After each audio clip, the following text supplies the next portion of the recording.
Prince Yasmin here with the new number 2. What's up, guys? How's it going? Hello. Good, good. So, as you can see behind us, it's a little muddy because yesterday there was a tornado warning situation, flood storm, whatever. No biggie. Used to that. Glastonbury and Reading. It's always muddy where we come from. So. Nice. Saying that, they said there was going to be some rain, and it was like, you know, we looked out of the hotel room, and it was like, wow, like you couldn't sideways. we couldn't see across the street. I don't know if you know this.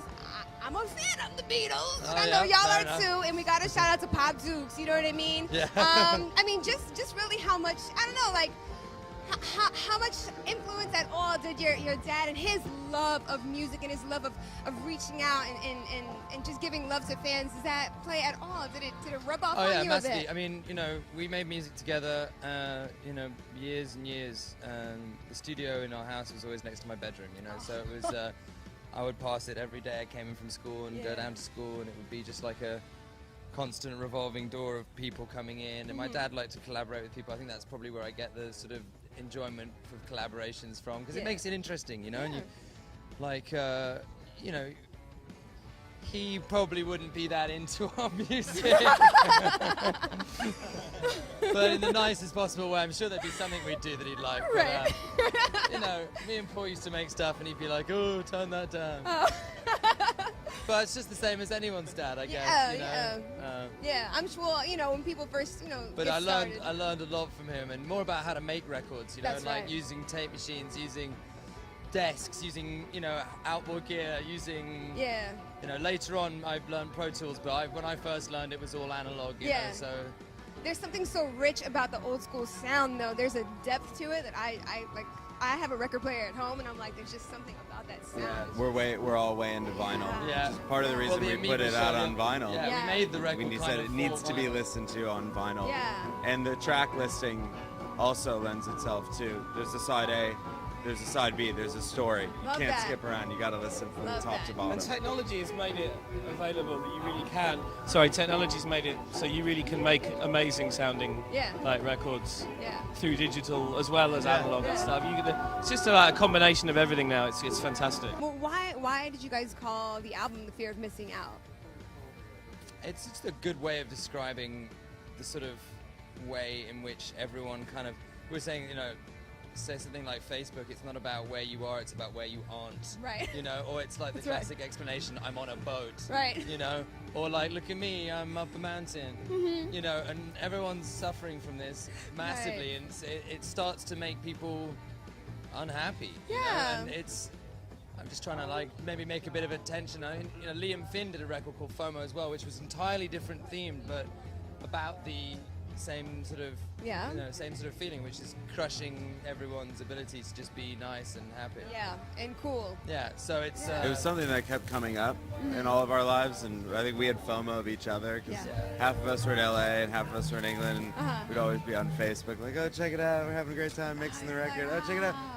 You know, and it's just something that kept coming up in our lives, and we're like. So at this point, are you guys actually missing out on anything? No, we've accomplished everything. Yeah. Congratulations. Yeah, thanks very much. It really feels good. Yeah, it feels great. And the music on the album is super, super dense, really, really layered. I mean, how do you guys sort of recreate that in a live? Lots of time. 7 people on stage. Actually, lots of hours in Everyone rehearsal. plays. I mean, we all everyone play plays multiple synthesizers, instruments, guitars. I mean, I've got like decks, chaos pads, guitars, vocals, and they're playing guitars, keyboards. I mean, it's like the very definition of teamwork makes the dream work. Yeah, That's what I like is. to And roll when with. it goes, when things blow up, it can go epically wrong. But when it goes, I bet. when it goes right, it can be. It goes really right. That's so. right.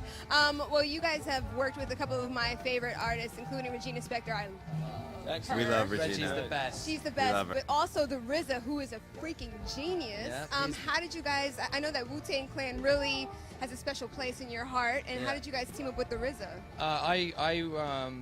I met RZA through a friend years and years ago, about 6-7 years ago.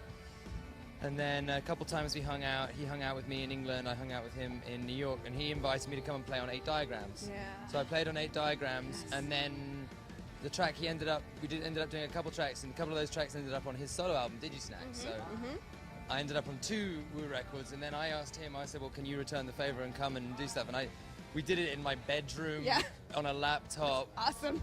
And then a couple times that he would come back over with the Black Knights and we'd just like mash up, play chess, you know, just loveliest guys in the world. That's awesome. And so tell me about the song and the concept of the record.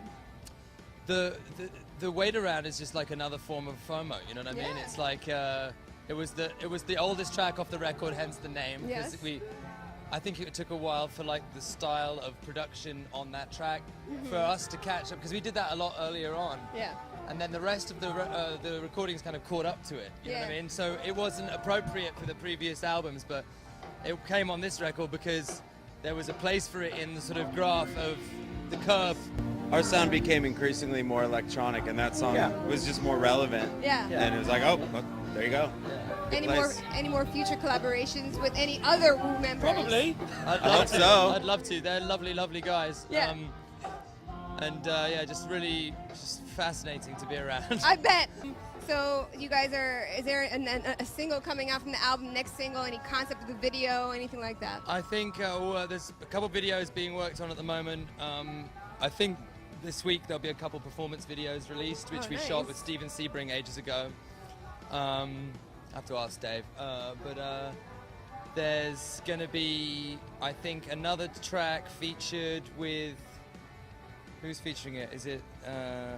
Starbucks or someone. So there's kind of like 2-ish singles out there, Make It Home and Time Zone. But there'll also be a video for a track that came off the last EP that's sort of still on was the only track that was on the record and the EP. So Wide Awake. So yeah, if you just keep watching online, there was about 30 teaser videos, and then, I lose track. Is there a method to the madness when picking out what video or single is going to come out next for you guys? Yeah, just give everyone the most amount of FOMO that you could possibly give them. That's right, I hear that. And then maybe someone will listen to it. That's right. Well, it was super nice to meet you guys, and I wish you guys the best of luck, and keep up the good work. Thank you. Thank you. Nice meeting you. Thank you. Thank you.